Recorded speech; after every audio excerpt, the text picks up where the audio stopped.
What's up? This is going to be a quick video. I want to show you a couple of communities from ETHDenver that if you're going to an event, you definitely want to be a part of them. Why? Well, simply for the reason that when you go to the group, you will have ability to, for example, search for people. Let's say you're interested to meet somebody from base team.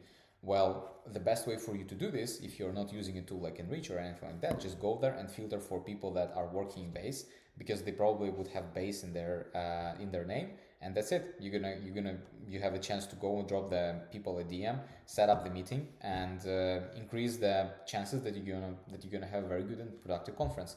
If you're interested in other tips and tricks about going and making sure that the conference that you're attending, you will find more leads and you will at the end of the day make more revenue from the conference that you attend, please watch my free webinar. I'm going to include the first link in the description. Everything is about how to prepare for events, how to run events, and what to do after the events. And if at any point you're interested or want to ask me questions about it, I'm going to leave my contact details. So please drop me a DM, join the Web3 Sales Gym community, and of course subscribe to the channel. Next week, we're going to do a couple of more videos about events and about overall what to do and how to make sure that you getting the most out of them. And see you. Bye bye.